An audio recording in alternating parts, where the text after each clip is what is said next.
Welcome everybody to the first edition of the top plays of the week here in the ECAC new semester in fall 23. Klutchke here to bring you all of the best clips from week number 1 of action. So let's go ahead and jump right into it. Sharks of Long Island and the Kangaroos of SUNY Canton squaring off in Super Smash Brothers, and it's the Sharks leading this one 1-0 with the help of my guy. Although in the second set it was DS Mario main that shows perfection, and if you don't know what I mean, just keep your eyes on the bottom of the screen. A little too flashy for my taste, as right now DS Mario main is getting the low percent advantage that we've been seeing. Again, they are a unrelenting drill, just burrowing into the stage, burrowing into any space Mono tries to claim for themselves. Up air, is it gonna be the up B? It's gonna be the finisher right there. 0 to death right there for DS Mario main. Kilo Miles and Soy on that call, not a scratch on Mario on that stock, and that leads up to a 2-0 set win for the Sharks in the first week of action. Tiffin Dragons and the Buffalo State Bengals take us to Valorant, and the Dragons get map 1 on Lotus 13-4, but our best clip does not happen until the next map on Split, where Han Solo Burger is the last one standing. But remember, Han Solo was the first to shoot, and this one doesn't miss. Yeah, now Han Solo Burger gonna have to do some craziness. Trying to isolate duels, gonna hit the first and even gets away. Seekers can go out, that's gonna make things a little tougher. Shots continuing to go through, and Han Solo Burger, he's isolated another one. 1v4, absolutely possible. The guiding light gets the confirmation, and Wheaton shooting left and right will have the read, but Han Solo Burger is the clutch king for Tiffin. Play the theme song, everyone. Well, we can't play it here because it's copyrighted. But anyways, Vincent and Rare Adam on that call there. Han Solo Burger with the 4K, and it leads up to a win for Tiffin, 2-0. Kane Cougars and the UAlbany Great Danes in Overwatch 2 action, and this game was absolutely crazy. In fact, we're going to give you 2 plays from this game, which starts off on Lijiang Tower and the Gardens. And there's a Lucio involved, so you pretty much know how this is going to go. It is a very rough fight for Albany. They will switch it up. Bastion on the field, as well as the Ryan, and well, there they go. Well, you don't even get to see what the Bastion can do before Beans says, no, you're going for a Oh Beans my does it again! What is going on here, Jesse? This is map number 1.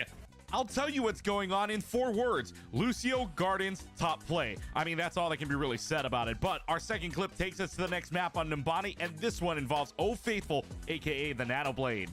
Seeming like they are having a smidge of difficulties, but hey, pushing them back into the ground. Great Jesus saved out by the immortality field and the healing coming their way, but Becomix is looking to finally be the one to crack it open. And Jesse, what a way to do it! Sam Talks and Twin Salty with you there, and that combination of the big boops and the big blade lead up to a big first week win for the Cougars as they get the sweep in the series. St. Clair Saints and the Brooklyn Bulldogs throwing hands in Summoner's Rift, and it started to look like it was going back and forth, which includes this 1-for-1 trade at the beginning of the series. But Brooklyn winning game number 1, and in game number 2, craziness happening in the top and bottom lanes.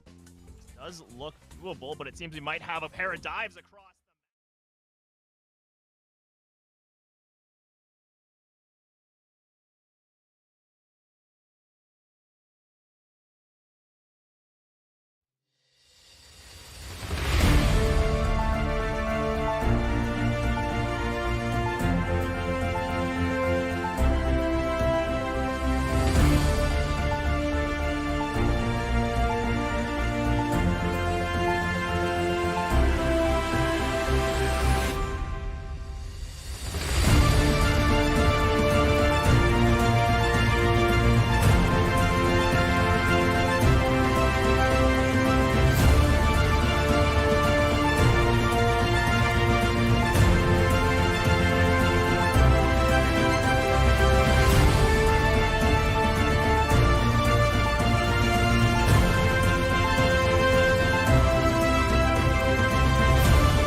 Welcome here to what could be a finale. Well, it will be a finale of one of these teams' dreams to make it into the playoffs. We are excited to be here with the final week of the regular season for the ECAC here on Esports YouTube. If you're tuning in, you got two teams that have one single and final chance to make their dreams come true of an off season, and who will be going back to rebuild for spring. My name is Orbital. With me is the best minion to ever wander off of the Rift. It is Random Minion Caster, and we will be covering this best of 3 series. RMC, how you doing?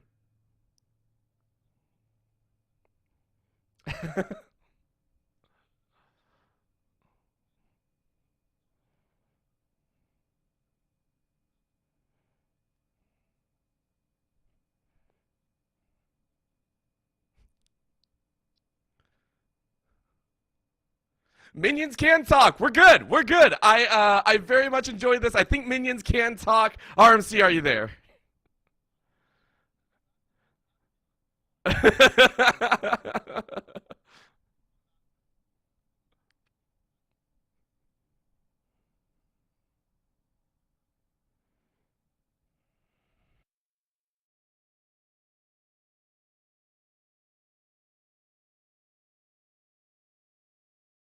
Playoffs. So for both of these teams, we're down to the wire. And in this situation, all bets are off. Anything goes, really. All roster changes are up for grabs because you got to do anything. At this point, this is where all that cheese can come out. Any pocket picks that you have, any unique picks, you're literally trying to throw everything in the kitchen sink against this barn wall Yeah. and hoping it sticks. That I hate saying that, but it's true. Both teams know it, so expect some funkiness to come out. So let's go ahead and start with Stockton Lol Blue. This squad coming in here, as we said, 3 and 4, have a good game plan in mind and are going to try and hold themselves to that excellent standard to make their way into playoffs. Yeah, so both of these teams, we're starting with Mars Hill. I believe they've got some roster changes, which have come through a little bit compared to their usual lineup. So their former AD carry, Y Hyper, is going to the top lane. Slapex, their former mid laner, is going to the jungle. And ACL AD carry is, as the name suggests, their former AD carry is going to the mid lane. Dahyun's Chocolate, who was their former top laner, to AD carry, and Dragon Master 2213 is stepping in the support role. So literally shifts all across the board here, Orbital. And for that instance, I'm very curious. Watching Mars, this is a test, right? Game number 1 is going to be very telling of what breaks down and what happens. And as we get into draft, it's a big, giant question mark. Number 1 for us, but also for Stockton on the other side. All their prep that they had beforehand is going to be kind of tossed out the window. So let's see what happens here. Mars Hill, a lot of power picks at the start. That is going to be very important. Remember, they get one of their choice so far, though, going for a few unique bans as that Camille will be taken off the board. Okay, so for Stockton, it's their roster as we expected. Mega Jubs, Kala, LeBron James, Natsukeki, Nadikara, and Koa as support. So there's a lot more prep on these guys that you can kind of ban out. Camille is not Omega Jub's most played champion, but it's a big carry. I expect to see things like Fiora being taken off the table, maybe the Irelia as well, if we are targeting that top side for Marcel. Heavily so. Double ban already off the rip, and that kind of makes me worried, right? Number 1, because Y Hyper is now in that top side. I understand that. But when you throw so many targets, it signals one of two things, right? Either your team respects any jungler, or you're worried about your own top side. So I wonder which one it is, if it's respect or worry. On the flip, though, Stockton focusing that jungle role a little bit. Slapex getting their Graves lost. The second ban will also be telling, do you focus that bot side? Do you focus that mid? And do you also look towards that top side? It's a giant question mark for us. It is going to be that Rel. Okay, a little mix in between. Yeah, that's Giant Master's most played champion. Although I'm gonna be honest, because of all the role swaps as well, I don't know what Stockton necessarily wants to ban. Who you even want to target? If anything, I kind of look at Dahyun's Chocolate, the AD carry, former solo laner for Mars Hill, because in solo queue at least, Dahyun's Chocolate still plays more AD carries. So if anything, maybe that's where I'm looking. Maybe a bit of a Zeri ban to come through, that being one of his favorite AD carries in that role. And there we go, Irelia ban as well for Marcel. So they really are focusing that top lane. They really are pinching Omega Jub's carries. Oh, and the response here is appropriate. I think Stockton realizing that, hey, top lane's going to be harsh, and if we don't have our own unique carries, we got to take away one of the meta picks off the table. So Y Hyper not allowed this Gasante if they were planning to go for it. it's no longer there. It's more, I think, a safety ban. Just like, look, just I just don't want to deal with it. So if this is any indication, I would expect a top lane pickup unless you're praying for a counter pick. But I mean, you're already banned so much. You're actually running with the Bel'Veth. Okay, Mars Hill throwing a little bit of a wrench into the plan. Okay, and I don't know who's playing this Bel'Veth either. You could play it in the jungle. That's the more usual role, but quite a few people have off-rolled it into the support position. And I mentioned jungle as well because for Stockton, Kala's most played, or one of his most played champions, is that Bel'Veth. So it feels like a takeaway a little bit from Stockton. Thankfully, Kala still can fall back on that Zac we're seeing hovered here. Most played champion, really strong ganking jungler for Stockton, and more importantly, a great initiator for this team who often looks at Kala to be the first one in to kick off the later team fights. And it leans very heavily into their game plan, and this one as well, it's a little bit more questionable to me. It has good follow-up behind the Kai'Sa, but the team fight impact that a Kai'Sa has wanes in comparison to some others. It feels more like a team fight destroyer, right? Take out the opponent's team fight composition, and then you work from there. However, Voidlings are both on the table. Kai'Sa and Bel'Veth. Maybe we get a Malzahar. I just watched a Malzahar like 2 days ago. Please don't pick Malzahar. Looking here, we are looking for top, mid, and bot lane.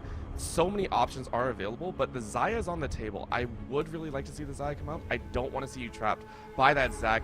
It's going to be face first running in there. I like this, the Nautilus saying, let's get jiggy with it. Yeah, and there are a lot of tank supports still on the table. We saw the Rel removed orbital, but Leona still there, Alistar still there. If you want to counter against the Nautilus pick specifically, you can go with Rakan if you're still looking for some more engage on the side of Stockton. But Orbital, you were talking about Xayah. Xayah's a great counter. It's a safe counter, but Marcels decides they're just going to match head to head. Samira, Kai'Sa bot lane, somebody's going to drop down there. You know, I like to throw up the 50-50s, but I don't know if there's a 50-50 you like.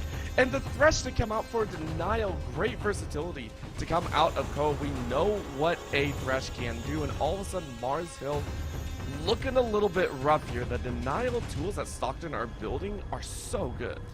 And I'm a bit surprised by this Thresh pick, Orbital, because out of the champions as listing, Thresh is not one of them that does well, particularly into Nautilus. In fact, Thresh is a little bit more vulnerable to these hook engaged champions. He doesn't have the tankiness to go toe-to-toe early, and you can't flay away a Nautilus when he comes into you there. So feels like a bit of a defensive pickup. Maybe they're not as confident trying to run the Kai'Sa into the Samira, so they want to fall back. And if they're going to do that, Orbital, then expect to see a bit of skilling in the mid lane, because if your Kai'Sa can't get into the fight, then you need a different carry that can.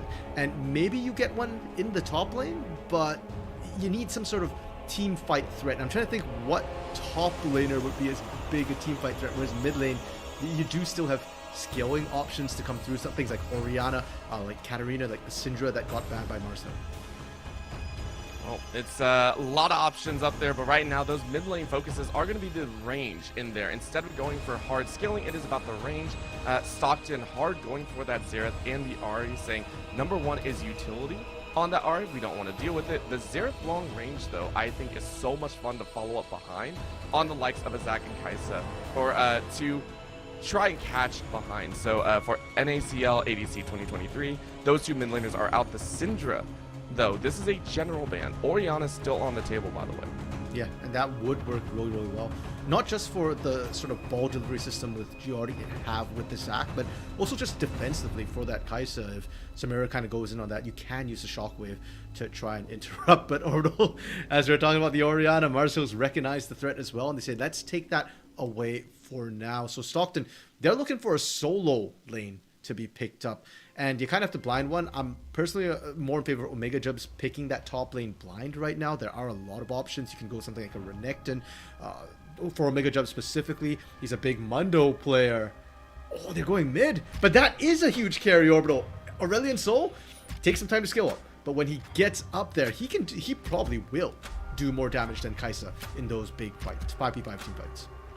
I want to ask you, and I have not tested this before, can the Samira shielding, that W, actually block the Aurelion Sol ult? Is that possible?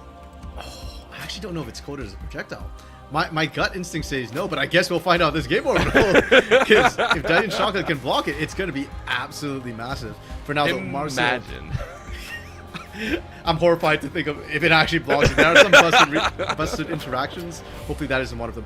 Marcel, though, looking for their solo lanes. They're blinding the Jax for Y Hyper right now, and that will give Omega Jubs counter pick. A lot of the sort of carry options were taken off the table. I don't know what else he has in his pocket. Maybe something like a Riven if he wants to really mess up that Jax. And I do like the Seraphine for Marcel. The entire comp that's coming together for Marcel, it's just one big wombo, one big team fight comp. And for them, it synergizes well in a vacuum. We will say that because we still have to wait for what Stockton want to layer in. This could also make or break the team fight, because Stockton, it seems they pivoted, right? With that Thresh pick, it seems they pivoted into that diverse defensive build. They were going for the engage, the lockdown in the back line. This is another way to do it, another follow-up behind, and it's good. The Ornn is nice. However, they're lacking a little bit of damage in my opinion. As we said, the scaling coming in from Acel is good. It feels a little bit lacking in that back pocket. Yeah, and I'm a little bit worried about Ornn's also being blocked by the Blade Whirl. Now, keep in mind, Blade Whirl is very, very short. It's less than a second. I think it's 0.5 or 0.75 seconds. So it's a very, very tiny window orbital, but there's a lot of potential projectiles to come through. Now, as you rightly mentioned, Stockton, they've got scaling on their side. Yes, they lack damage-ish, especially in the mid-game. Early on, base damages from Ornn is fairly high. Kai'Sa will be fine. Acel, a little bit weaker, but if you're playing for the bot side, or for the side lanes, pardon me, you're still okay. Mid-game is the big power trough, and they're going to rely incredibly heavily on Natsugeki's Kai'Sa. If the Kai'Sa gets shut down by Samira, Stockton is going to be playing the long con. They will not be able to team fight, especially not against what Marcel have drafted. And for Mars Hill, there's so many different pieces of the puzzle that we have to talk about, because this, I think, is a very ambitious composition when you're swapping out players. Now, I don't know what exact style Mars Hills runs in terms of the number of players and how you rotate people around. People have fielded the idea of 10-man rosters, right? Hey, everyone gets to swap around. You have different components in there. However, this felt more like strategically placing the players you already have. So to go ahead and grab a Bel'Veth, to grab a Jax, to grab a Seraphine, these champions that, well, maybe not Seraphine, but the Jax and Bel'Veth that individually need to have mechanical skill to pilot and get leads on as well. This is, I mean, it's a scary thought, but if it works, it's a huge, awesome payout.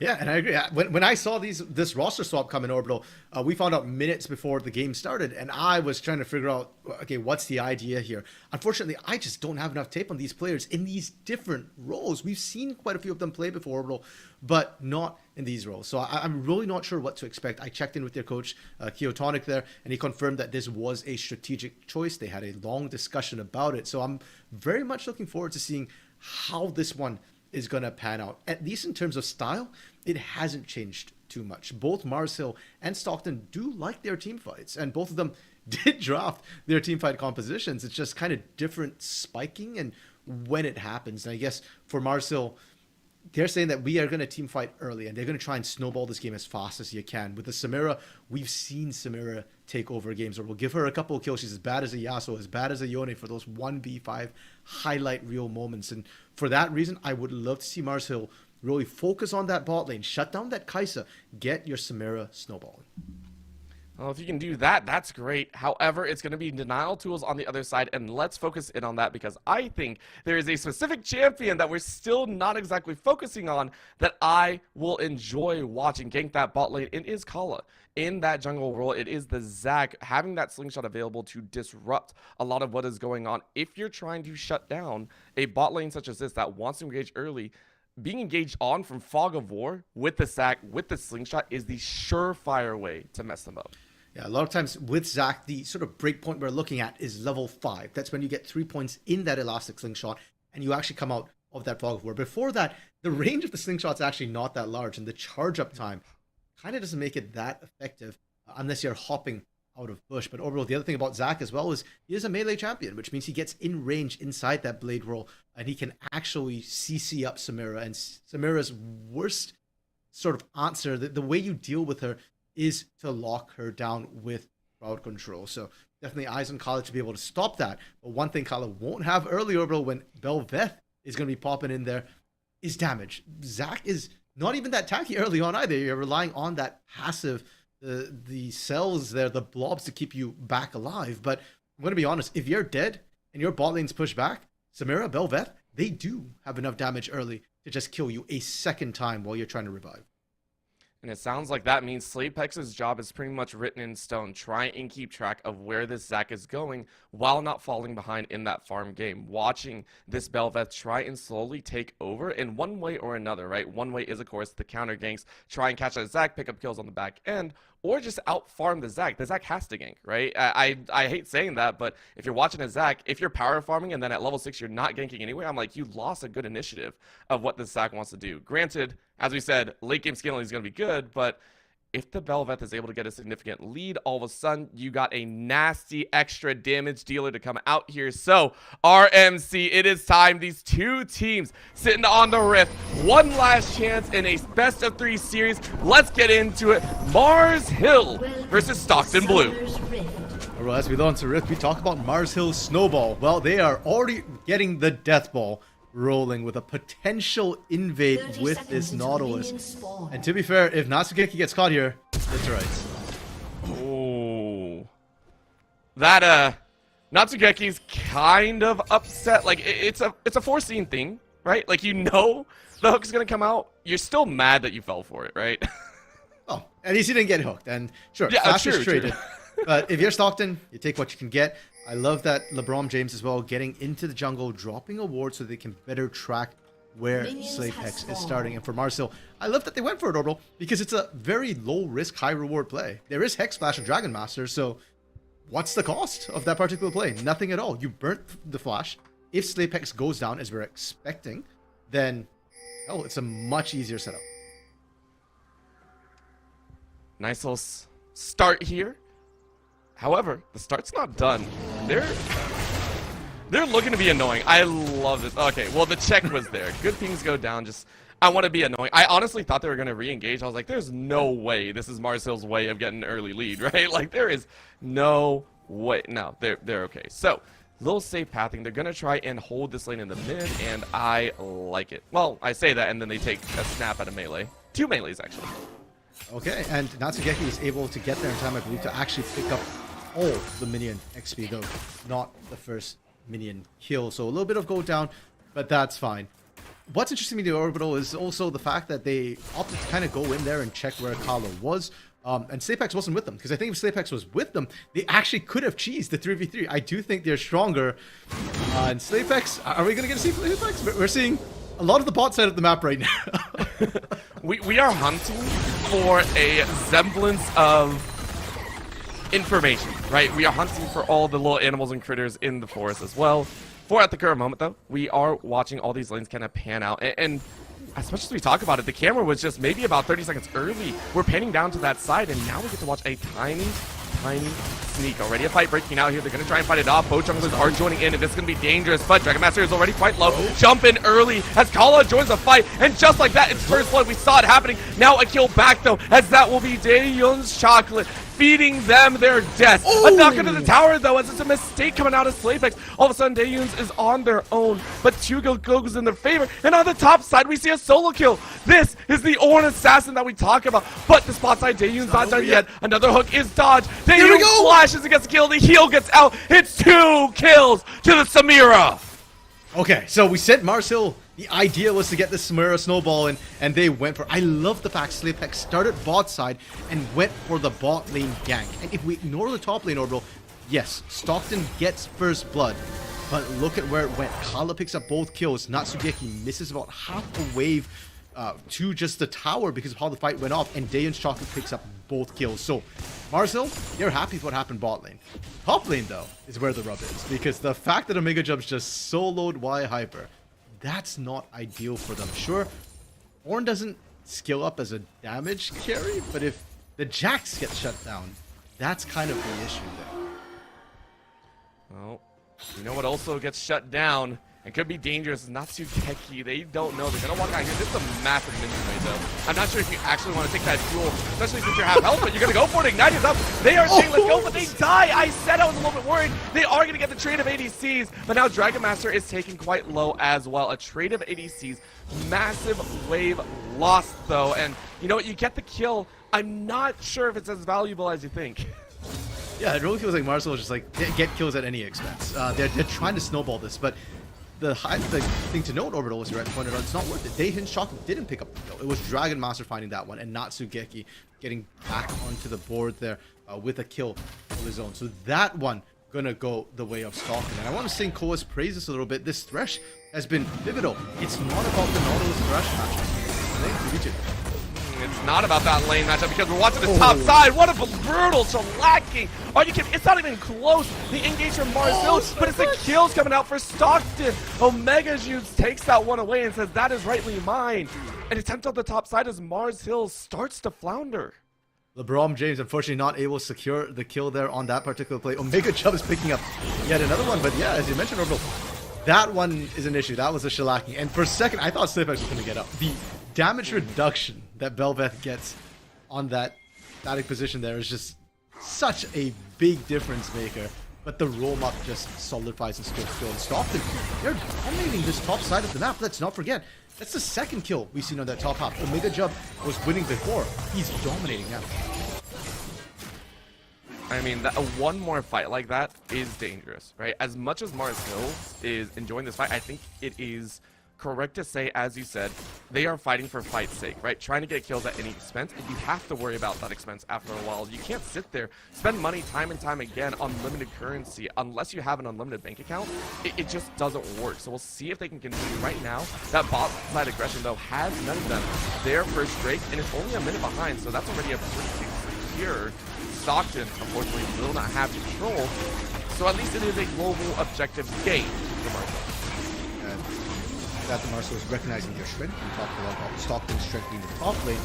Marcel might have messed up the last fight in the bot lane, but they are still in control of the bot lane. And Orbital, all this action so far has been Marcel picking off this action. Even that top lane fight that backfired was Marcel going for the gank first. So let's not forget, yeah, they're behind some gold, but at least in tempo, they're still up ahead. And I want to see if they're able to continue snowballing that. Stockton has snuck into this bush. Level 5. That's the big gank.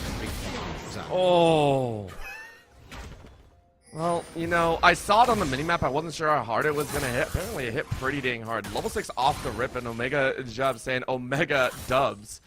It's 3-0 Ornn. Like, you're not really liking what's going on there if you're Mars Hill. Yeah, and again, it's an Ornn, so I want to see what this Ornn's able to do in terms of pushing this advantage to the onto Dragon Master and just poke for now. Natsugeki staying very, very patient, recognizing what a Samira. Whoa.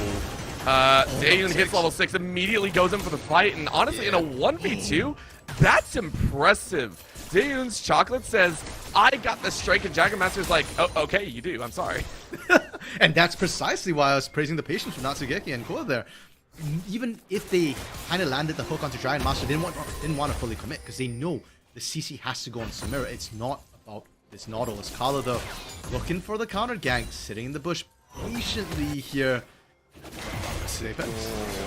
And that patience is paying off here. Slayfax running into a 1v3. The hook just barely misses, and because of that, you don't actually get in the fight. And now you're all taking low. That is going to be a star from the skies landing on everyone. It's 2-for-2 trade, but still advantage to the side of LeBron. You are going to get so much damage down, and you force Dragon Master back. Honestly, it could have gone a lot worse. The fact that it's a 2v2 is insane. Well, they should have gone a lot worse, Orbital. Great roam down from NACL AD carry, returning to his home in that bot lane and salvaging everything with that encore. You could see LeBron James, if he had slightly better positioning, if he wasn't caught by that encore, could have actually cleaned up. So for now, it's still kind of stable, and more importantly, Daehyun's Chocolate still going to be a threat in this bot lane. Stockton's bot lane still has to finish. And with all this fighting, what's funny is the Herald has actually been left alone. This is another very large break, global, I want to say global objective to grab. If you're looking to try and fight early and break open the basics, right? If you're trying to get your laners out to rotate out and take control, I would expect the Herald to be the next one on the board, right? With all the wards Stockton currently have, it's actually them that's in control. Yeah, and that's not even something that Marcel can look at right now. The fact that they're actually rotating Koa out to this top lane Orbital feels a little like overkill to me. They're actually rotating both Natsugeki and Koa out to secure this. And I don't want to just see a Herald secure. I need to see kills come through, turrets being taken for this. Well, that's the kill. I mean, We just need a turret taken down. That's like a minion kill. This is the actual fight here, and this is going to try and be a re-engage here. Omega Chubbs trying to run away, but the shield's going to come up, and your turret. Oh, is that going to be Tower? Tower takes it. So Slaveplex gets revenge. However, Baron has currently been started, or not Baron, the Herald. It's a little bit smaller version. Slaveplex, though, I don't think you get the chance. You're now in a 1v2. I don't think you like where you are. You have another dash out, but you don't have the flash. Natsugeki does have the killer instinct, and you're dead. A final proc should take it. No team coming in. Hyper able to stave off a death. Slaveplex getting out of a death. And once again, track NACL AD carries movement there, Orbital. Not for the fact that the Seraphine's moving up. I would have called for a dive myself onto that top lane. Slaveplex was so low, and why Hyper is kind of far behind. Really no defensive tanky stats whatsoever, just the Caulfield's Warhammer and his shield in pocket. So Stockton, they pick up the Herald, but other than that, it's still kind of even. Mars Hill is doing a good job answering what Stockton's trying to bring to the table with all these lane rotations. Oh man, these rotations are so much fun, by the way. The fact that we are watching it is something that we don't get to see very often, right? An automatic swap and now trying to catch up. I love the fact that Stockton are actually doing this. It shows a very nice, level-headed understanding of this macro, really ensuring that they make the most out of controlling these objectives over and over. Now with Dragon up in about 30 seconds, I expect them to do the same down here. And you can already see it, right? The warding lane has now shifted all the way down. They are on top of every single objective so far here in this game. Except for the first Dragon, right? True. But even then, Orbital, keep in mind with how the comms were operating, with the lead we saw go into Daehan's Chocolate so early on, it should be Mars Hill who's the one rotating first, calling the shots on these moves. Right. So huge props to Stockton for being able to kind of swap that and do it on their own instead, kind of turn the tables a little bit. Now it does come at a bit of a price. Apex getting caught, but not enough damage right now to finish it. I'm actually a little bit worried. Slaveplex jumps in and now gets put in the box. Kala is waiting to try and take that fight. And Koa has done the work. Now a double knock on the back end with a slam on the star, the fully charged as well. The universe denies an opportunity as Daehan is smited. Yeah, it's that CC chain. Unfortunately, Daehan entered the bounce house, not of his own accord, and just never got back out. Kala doing a great job recognizing the threat. Top lane, oh my god. But we should have watched this. This just feels mean. I mean, okay. I know you live. I it. know you live, but it still doesn't feel good to watch. Yeah, and for Y Hyper, you can't even walk that in at this point. Any skill being tagged up by Omega Jibs would effectively kill you. Meanwhile, Drag did go down. It was Inferno Drake Orbital, and it's Hextech Soul on the map. So very aggressive dragons coming through. Stockton going to be very happy with that. And Mars Hill, it's going to be kind of weird saying this, but they need to fight harder now. It's not like they weren't trying before, but they really do need to start winning some of these fights because Hextech Soul onto the Stockton team is going to make it so difficult for Mars Hill to negotiate these fights. We have a little bit of moment for you that do gotta agree, and because of that Kala already getting control, they also recognize that Mars Hill might start getting a little bit desperate in terms of their fights, as you said, trying to break out. And the fact that Omega Jubs is sitting on this top side, still trying to draw pressure, they are trying to deny an attempt at a hard fight. On the spot side, it's a 3v2. Hook flashed away from Koa, jumping in. No play to work, but they're going to jump out. Kala trying to slingshot in to get closer, but so far, it's just pressure with the damage.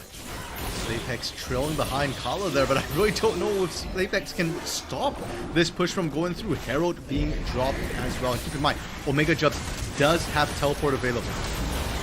They're going to give it a shot, but another star comes down and it stuns them all up. But look at the damage. Slaveplex able to find one. Doesn't really need to pick up the soul just yet. And on the backside, NACL ADC throwing down the APC damage.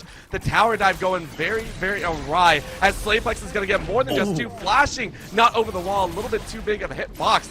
Slaveplex will gather 3 and a shutdown on top.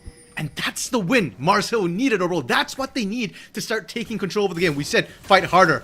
And they certainly did under their own turret. Potential dive onto Natsugeki here. Slaveplex happy to tag. Oh man, it's just too easy. Set him up, knock him down. This Belveth working wonders. By the way, first pick Belveth. Yeah, and it's working. Orbital, right now in the current meta, we often see Belveth as sort of an early jungler because of her ability to win a lot of those skirmishes with her damage reduction. But let's not forget, she was designed as a scaling carry in the jungle. So 6, 4, and 2 for Slaveplex, that's massive. And usually when Slaveplex is playing mid lane for this team, he is the late game carry for this team. So, a late game champion, a late game player, tons of kills under your belt. Marcel, not in a bad spot right now. I mean, this is okay, right? They're like, okay, this is fine. This is fine. That meme of the dog and the fire, it's not a fire, it's like a small roast right now. It can still get out of control, though. With how aggressive Mars Hill was earlier, I'm very scared for some of their later engagements, especially when Omega Jubs is allowed out of the lane. At this point, he's comfortable sitting in this top side, but you see that tower is already very, very low. Hyper sitting at an 0-3-1. Not just that, down about 70 CS. As soon as Omega Jubs jumps in, it is going to be so devastating that I don't even think Stockton are worried about the fact that Slayplex is 6-4 right now. Oh, Encore not quite landing onto LeBron James. And Orbital, remember in draft you're saying that Stockton, if their early game is going to be more about the side lanes. Well, they've delivered. First break goes down in the bot lane for Natsugeki and Koa. Top side, Omega Jubs, like you mentioned, almost taking the turret down solo. And in the mid lane, we just saw a 3-man gank on LeBron James, not even phased, Flash not even burned, and even now, he's still drawing more pressure into the mid lane.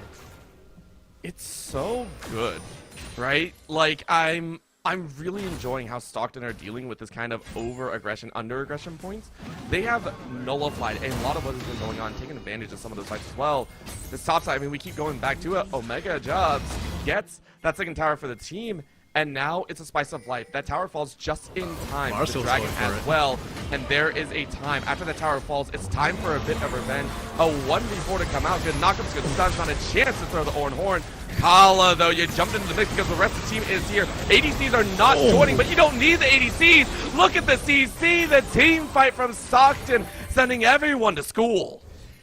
The skies descend, Orbital. The skies are literally falling on Mars Hill's head in that top lane. And, well, what can we do but keep going back to the top lane when that's where the action is?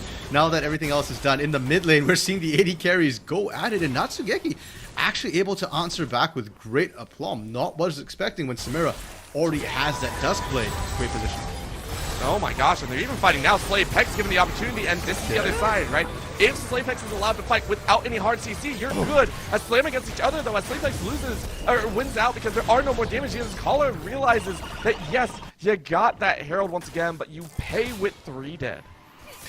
Stockton.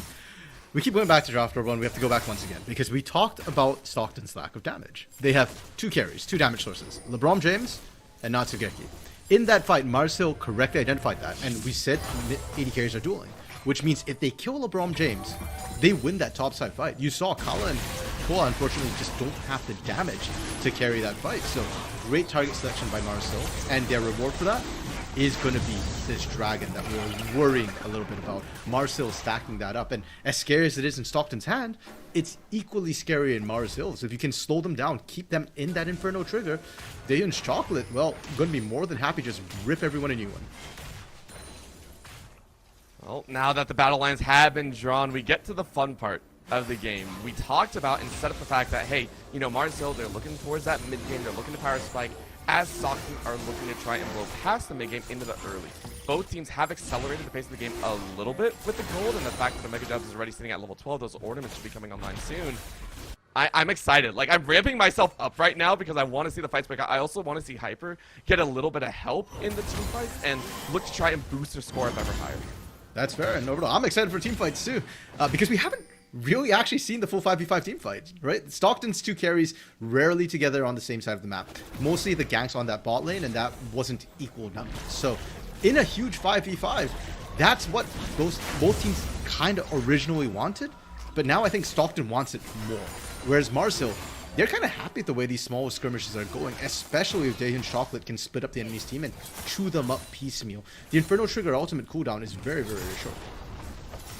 And it does so much damage too. It's so much fun watching that ult, by the way. As much as I hate it, it does a lot of damage. That's going to be an ult on the bot side, though, as the Encore comes out. NACL saying, please give me a chance. Please don't fight me. I don't want to fight the big, scary dragon in the sky. I just want to sing songs. I just want to put out a melody, right? Like, that's all they want to do. Yeah, I mean, it's just fireworks, right? That's all LeBron James brings to the table. Yeah, right? yeah. It's Just pretty lights. Well, unfortunately, that phase of the game's over. And now Wrestle actually starting to hurt. Like you said, the game's been accelerated. And NACL AD carry. Let's talk about this mid lane, because we kind of didn't. The laning phase felt a bit short with how heavily they were roaming. But I think NACL AD carry did its job, which was wave clear, kind of poke out, try and get whatever lead you can. Punish the lane whenever LeBron James tries to roam. And NACL did that great, and also match roam. The problem is from the very get-go, Aurelion Sol was always going to outscale the Seraphine. And because of the pace of the game, Rylai's picked up now. It is going to start becoming an issue in these team fights. NACL AD carry has to land perfect encores every time, whereas LeBron James just need that one mistake to be able to carry these fights. I don't even say a mistake. You can manufacture a lot of slows out of that Stardusted up ult, right? It does a slow, it does a lot of AoE, and you pretty much ensure that all 5 members of Mars Hill are going to be hit. At the current moment, though, that Herald gets very little value. So Stockton losing out on that initiative, the fact that they paid the price of 3 deaths for it, and you don't even get the tower. I mean, that's a great start for Mars Hill moving in here. Now they get to look 2 minutes into the future for this dragon coming up. There's still some time for that, Orbital, and my question is, what are they going to do in the meantime? Because the Herald fight and even the Dragon take after, it felt like neither team were necessarily really set up for that. That top side should have been a free Herald for Stockton, but they didn't have the wards to catch Mars Hill punishing them. And Mars Hill gets Dragon for free because of the picks they make. And therefore, I feel like it's the setup to this objective that we need to watch. Can Mars Hill find another way to get a pick? And for Mars Hill, I kind of don't think they need as much vision. What they need to simply do is find isolated targets like this. Yeah, and make it look easy as well. Remember, Slaveplex in the isolated matchups works. However, it's when the team fights break out that you're in danger, and you are very much in danger. However, you got back to the rest of the team. The Encore giving you a little bit more time. Beautiful setup as Stockton run for the hills. LeBron can't stay, and that is a big, big dub. NACL watching as that is going to be a slaughter on the other side. Daniel's Chocolate steals one away. Isolated fights. Draw 2 for Mars Hill, and they are rushing towards that mid lane, possibly to Baron. Now the question is, can they actually take the Baron? They do have a lot of damage between Samira, Jax, and Belveth, not to mention a Leandri Seraphine. They can burn it down, but if Zac gets in there with an Aurelion Sol Sky's Descent to follow up, they can absolutely wreck them. Well, I mean, I think the Zac's a little bit too slow here. Didn't even take the portal, so this is just a hard punch with the ult. How many can you get? You get 1, you get 2, and you don't get the seal on the Baron, but I mean, it was a valiant attempt. Very, very strong time. Slapex gonna run away. You pay the price with 2, but Mars Hill coming out with some excellent strength and strategies ready with this 3 Baron up players. They tried to rush it in, as he pointed out. Kala, unfortunately, just a little bit too slow. But you saw the idea there, Orbital, of what Aurelion Sol could have done if they could get somebody into the pit, if they could cause a bit more chaos. And that only is going to get worse for Mars Hill as the game goes on, as ASOL spins up. Now, Baron taken, but they will have to see Dragon. It's only second Drake for Stockton, so not a huge issue. But if Stockton can hold out against this Baron push, then that to me is the bigger problem. And their main issue right now is this. I mean, thank you to the Observer showing us exactly what we want, because in that zone, it's drawing their attention. Now in the mid lane, it's another side of it, because they don't have that Belvet. They thought they could take the fight, and maybe they do. Look at the damage. I thought it was going to be Daehyun, but they slaughtered the 2, and it's actually the Zac attack to gain a double kill. LeBron James through the burn, able to survive, and now NACL ADK is just trying to buy time. It's a base race, effectively. And it's a one-person race. Can you stop Sleepex from pushing in with the Baron, with all these Coral Voidlings coming through? They're collapsing, but it's the 2 tanks. LeBron James needs to be here. I mean, you paid the price of 2 already, and I think it's working out. Slapex now saying, hey, I dodged out of that stun. I'm going to keep trying to knock everyone up and slaughter, but you can't get that Q off because of the draw as well. You will still get a helping hand, and ACL will die as well. But look, the inhibitor on the top side is done. Mars Hill did what they wanted to do. To a certain degree, overall. They got really good push on that top side, and Hyper should be able to get this bot lane turret as well. But for Stockton, they managed to get a whole bunch of kills in return, and they also managed to stop the full Baron push from coming through. So a little bit of column A, a little bit of column B. I think both sides will be okay with what they managed to take away there. What surprises me still is the fact that Mars Hill, we are now 24 minutes in the game. Now, normally that's mid-game, but with 18 kills to 20 kills, a total of 38, we are effectively more towards the late game than we are into the mid game. And Marcel was still finding a way to be even, to be proactive. And that, to me, is shocking and surprising. And I'd love to see more of that. But Stockton, they need to start kind of picking fights on their own terms a little bit. We saw the mid lane fight. That's more what they need to do. But they need to do that with all their carries on board. Natsugeki wasn't really in that one, where I think they could have wanted enough to actually be able to punish Slapex cohesively. And, you know, next time there's an objective, I want to see them at that objective together and not just roaming separately again and getting picked off. And to do that, they need control over the lane states. Natsugeki going straight back in towards that mid. As you said, 3, 6, and 6, not exactly a massive force to be reckoned with. Getting close enough, though. Top side now going to be taking care of LeBron James roaming up there. 8, 3, and 5, by the way, building up to that Sarah's Embrace. It's looking closer and closer, and then all of a sudden, Omega Jubs in the bot side trying to control that bot lane against Hyper, who, by the way, has cloned that CS grab. Before, it was about 80 CS, and now it's only down to about 50, so well done there. Staving away the flame horizon, as it were, Orbital. But the advantage that Omega Jubs has is kind of being answered by Slapex as well in the jungle, right? Kala, and understandably so, we have to keep in mind Bel'Veth is a farming jungler, whereas Zac is a ganking utility jungler. So the gap is expected to happen and to grow. It's really just about how these teams are leveraging their advantages. And unfortunately, Bel'Veth is a better split pusher than Ornn. The only reason why Omega Jubs is able to match pressure right now is because he is TP and Slapex doesn't. That's such a moment of just like, okay, that's, you know what, that's fair. That's gonna be a hook. Slapex looking to follow through, gets a knockup, and then the death charge used, but with the TP on the back end, it's a great denial. You did the work though. Mars Hill say, hey, no more TP advantage. Yeah, and for Stockton, they are actively looking for fight right now. Hyper is not there. It is a 5v4, and as we pointed out, the depth charge from Dragon Master got used. That's a huge engage or potential disengage out off the table. Unfortunately, Marcel, they retreat in good order, and Stockton, they committed the TP. They won't find anything, and Hyper is still applying that split push pressure. And with the backup set as well, they are hunting for the rotational errors, right? They are hoping to catch some of these players in rotation and get some extra kills. Because that's the that they hold, right? They know Slapex is so strong in these 1v1s and 1v2s. But because of that hold, it's now Daniel Chocolate in the mid lane. The push that Stockton thought they had is turned against them. With a minute left on Dragon, you see everyone trying to recall, get back, spend the gold that they've gotten, however small or large it is, and get ready for what could be a devastating blow on either side. Good rotations from Marcel. I really like the fact that as soon as they saw LeBron James move to that top lane, knew they blew the TP the first time, they were able to push in mid. But the wave clear starting to come through for Stockton, and Natsugeki was able to clear that vision around the Dragon. Neutral. It's dark for both of these teams. There are a couple of wards from Marcel on the approach, but they've been timed out and cleared. And Stockton will be first to the objective. They aren't fully grouped up overall, and I am a bit worried for somebody getting picked off right now. It's literally what you've been talking about the whole time. Please be together. Please be able to fight as a team. And the collapse is working wonders. It's a 4-1 with a pincer on the left or right side of the map.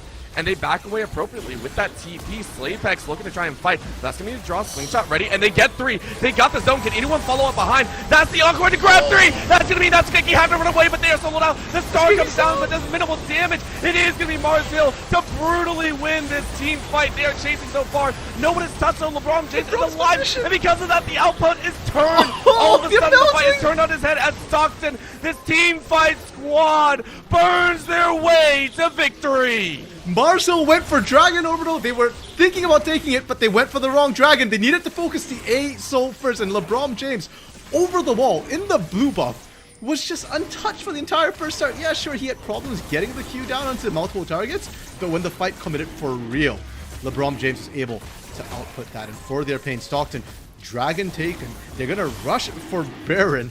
I don't know if they have enough damage. LeBron James is very low on health. If he can position properly, they can take it. And I feel it's one of those moments where Mars Hill overestimated themselves, right? The fact that they got the first kill on Natsugeki, it feels great, right? You feel amazing. You got one to say, hey, I can keep going. And then you just walk right into this AoE, so it has to be watched for. With Natsugeki finally coming back alive, all 5 members have Baron. Everyone should get out. NACL TPing in, but a little bit late to the party, means that it's a TP to push instead, however far they can go. Yeah, and props to Stockton as well. You saw how low LeBron James was getting. Sarah's Embrace actually got popped to keep him alive. and to make sure Natsukiki could actually get there to finish off. And you saw how tight the margins were as well. If they were 2 seconds later getting out that pit, it would have been a Pyrrhic victory like what we saw the first time when Mars Hill picked up Baron. Now, Stockton, they have to push out. Mars Hill doing a great job of shoving out their lanes and buying time. And don't forget, both Hyper and Slapex are split push threats right now. So Stockton have to be careful how they approach this one. I mean, you say that, but I think they found their perfect moment, a 1v3 take. Now how much can MHU take on their own? You can see the hard push going into that mid lane with 3. They have their ADC on the bot side though, so it's only 3. And Slapex finally joining the rest of the squad. So Stockton, for the price of a top laner, they go ahead and lose their mid. That's what I'm saying. For Stockton, yeah, you've got Baron buff, but you have to be careful how you approach it, and Mars Hill make them pay the price. Even bot lane right now, Daehyun is still pushing in and kind of threatening Natsugeki, saying that, hey, I can 1v you, pardon me, before.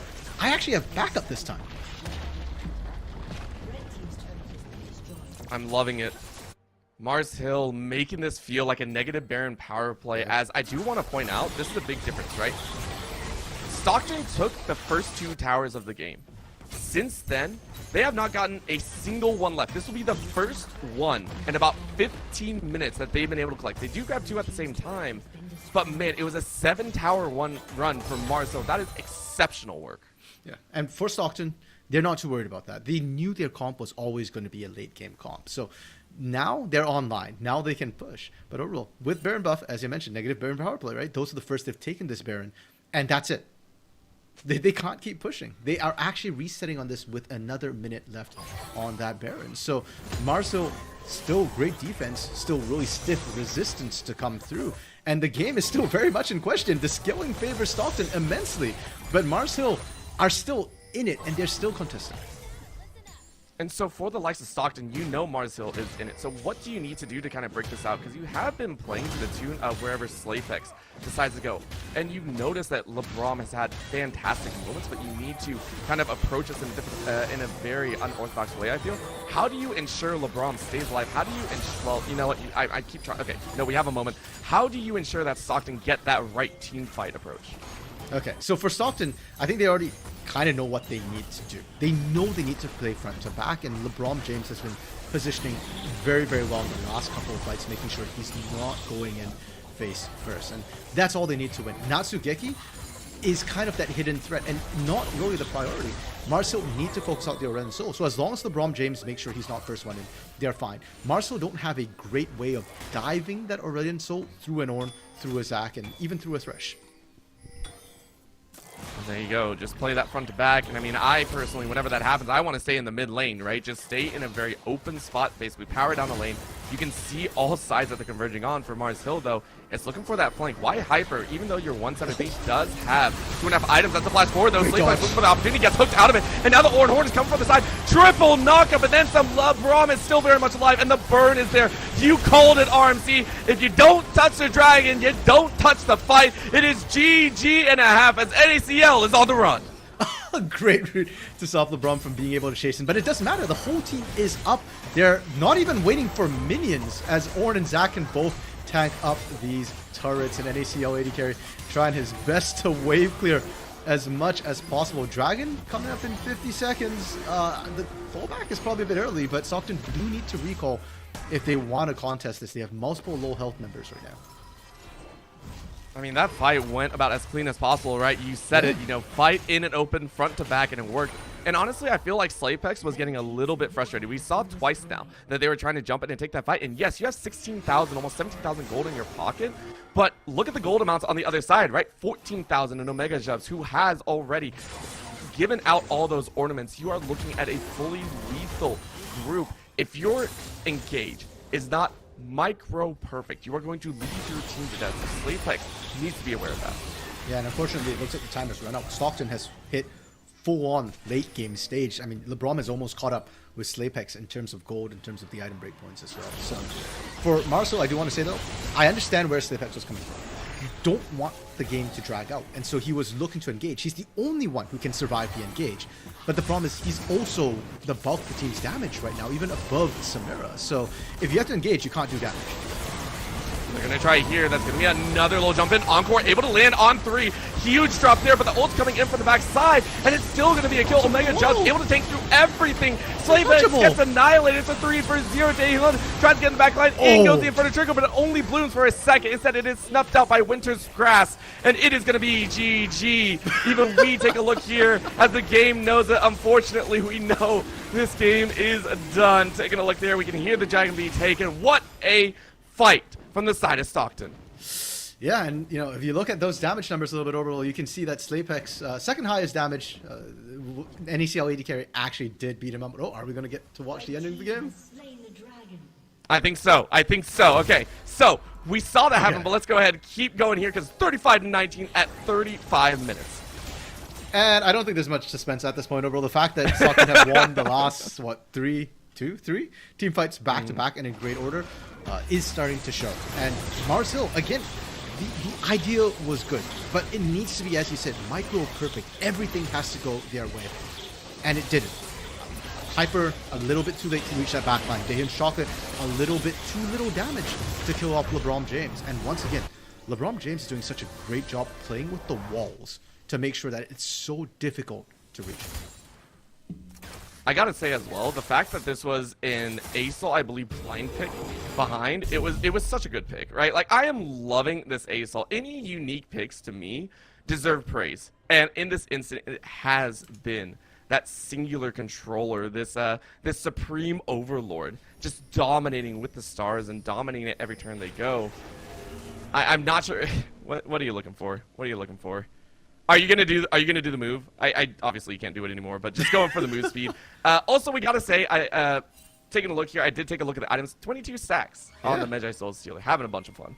Yeah, and you know, with the Zonias as well, I'm a little bit worried for Marcel. You want to pop the book, and that's always been the game plan, has been to kill LeBron James, but with the Zonias, it's going to be so incredibly difficult. Now, they are wearing purple. Stockton have Hextech Soul as well. There is literally nothing more left in the game for them to take but the turrets and the Nexus for the next little while. They are splitting up though, so they are not grouped up, and there is an opportunity here for Marcel to slow down this Baron power play. I mean, they're going to give it a shot, but Omega literally flashing to save their life. The Blacksmith just wants to go home and knock away some metal, and instead is going to get shredded on their own. But look at the damage. Look at the raw power coming out. You go ahead and try and headbutt your way out. Hyper is going to try and get the stun off, but again, a TP. The Ornn has withered the blows, and it's GG. That's it. That top side fight is done. No, Yeah, I lied. Yeah. Slaypex is running for the hills as well. I don't know if the team's going to collapse it. Never mind. LeBron's going to just do it himself. Oh my great gosh. flash. Yep, Redemption come out to save your jungler, but I think it's too little too late. Encore only, and Encore to their doom as the Zonias comes out just to add icing on the cake. Towers are going to fall. Inhibitors are going to fall. And at 37 minutes, with over a kill a minute, Stockton weather the early stages, the unknown of this Bel'Veth, and they're going to get one last kill. Finally, Natsugeki gets to have their ace. The cake is in Stockton's court as they eat it all up. Game one going their way. Watching Slaypex and Daehun try to defend that, man. Two carries and 0 wave clear.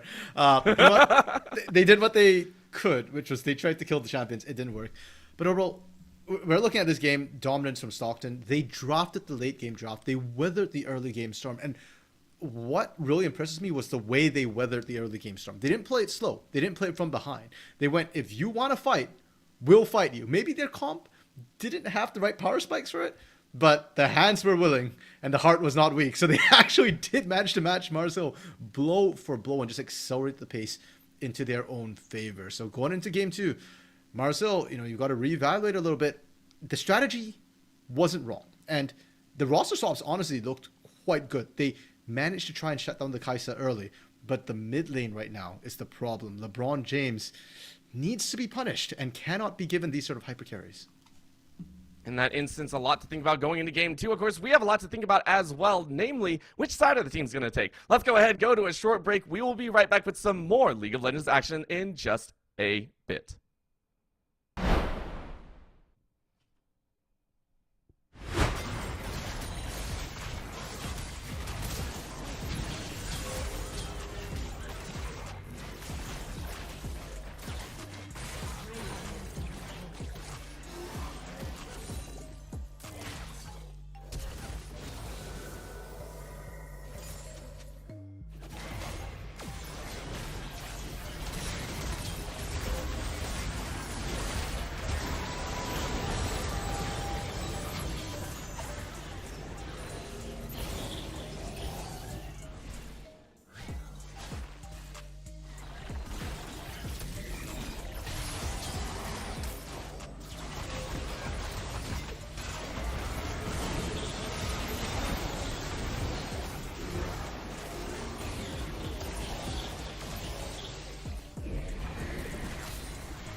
And we are back, ready to go for game number 2. I mean, this series has given us so much spice. And of course, during these holiday times, why not start off with a bucket of spice? I mean, there's so much giving to go around. And even the ECAC is getting in on that action. Yes, it is going to be a time because they are doing giveaways throughout this holiday season. Right now, in November, they're giving away a HyperX keyboard. If you're in on that, if your keyboard's broken, if you rage one too many times like I did, go ahead and check out the link in the chat right now for the link to go ahead and enter your name into that giveaway. Again, that is a HyperX keyboard, something that I could drastically need right now.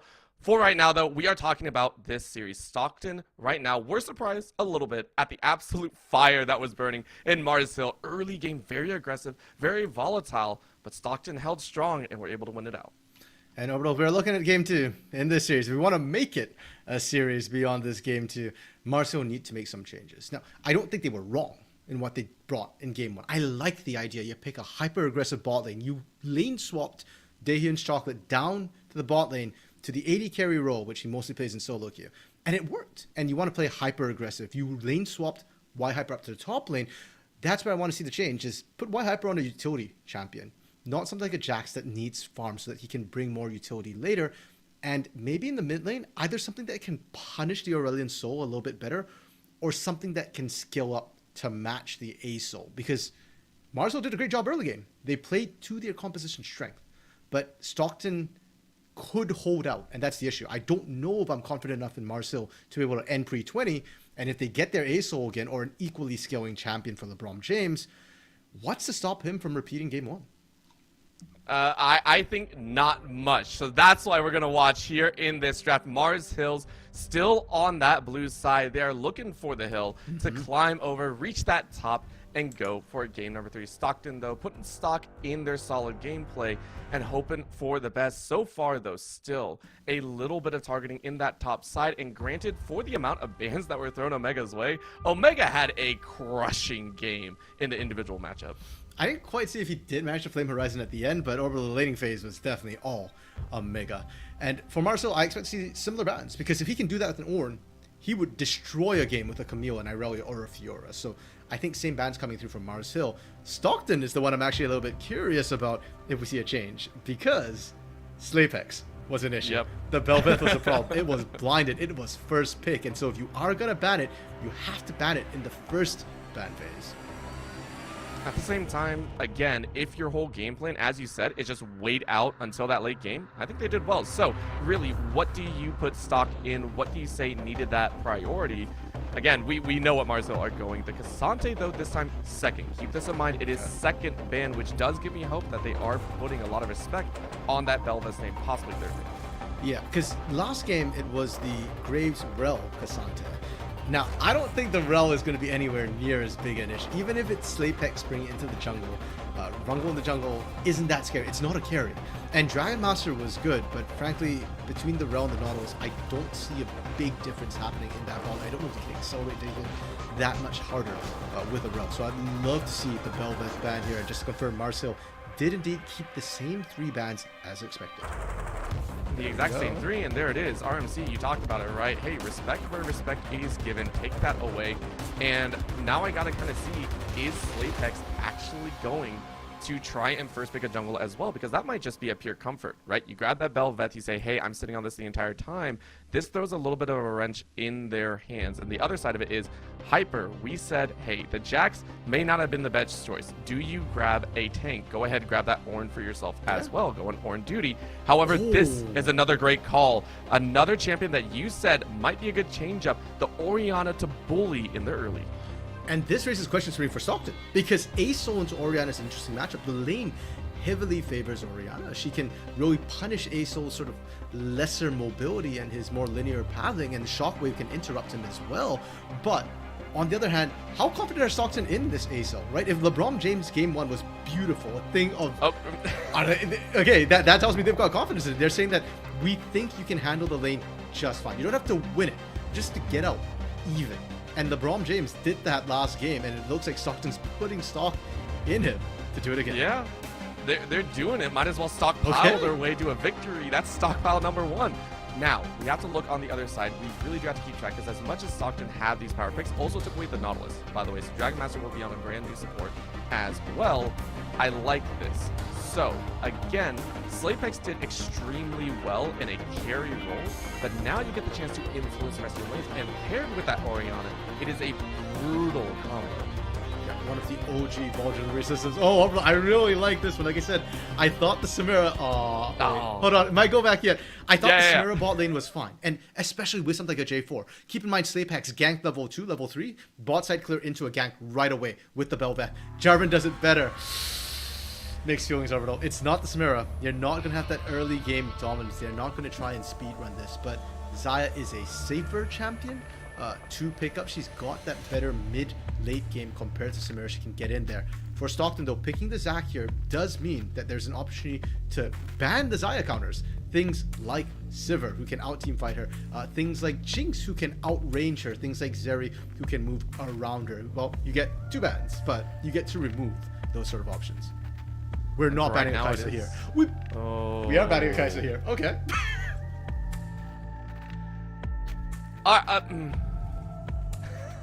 We have mixed feelings. We'll keep it to ourselves right now. The Rel still comes out on the other side.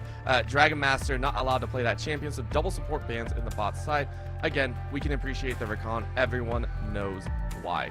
Here's what comes next. Are Marzil gonna ban a priority ADC this time? Are they gonna focus, like you said, one or the other? No, they leave open just about every possible counter and instead drop a 4th ban into that top lane. Ooh, that's interesting, because I mean, considering what Omega Jebs did on Ornn last game, I'm not worried about something like a Darius coming through, right? He can still pick his signature Dr. Mundo if he wants and probably dominate that lane. And that's what I'm talking about, leaving those AD carries open. Stockton gonna lock in that Jinx now for Natsugeki, a champion that outranges Xayah, and suddenly Sapex has to work twice as hard now. Now, you need to get early game ganks going. You need to be that ball delivery system for your team, and you need to be the one who dives that back line. And if Slapex can't one combo Natsugeki, I am not confident in Marzil's 5v5 team fight chances past winning that. Well, you know what? A best way to get around that is you just drop a solar flare. Now in a straight up 1v1 scenario. Hyper, we said, hey, go to that Ornn duty or go to that tank. Instead, you're going for a AP bruiser tank in the top side. Mordekaiser blind locked in here. You had 4 bans. You had 4 bans to throw down, and you're still getting counterpicked here. A pseudo 5th with the Cassante on the other side, and you are saying blind Mordekaiser is my answer. Spice of life, indeed. Stockton gonna roll their last, and it's Aatrox. This is a lane that I think Omega will enjoy quite well.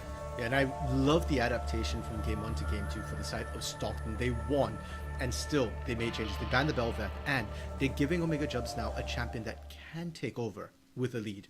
Back in game 1 on the Ornn, you get a lead. That's great, that's good. But we saw that Omega Jubs wasn't necessarily the big game winner.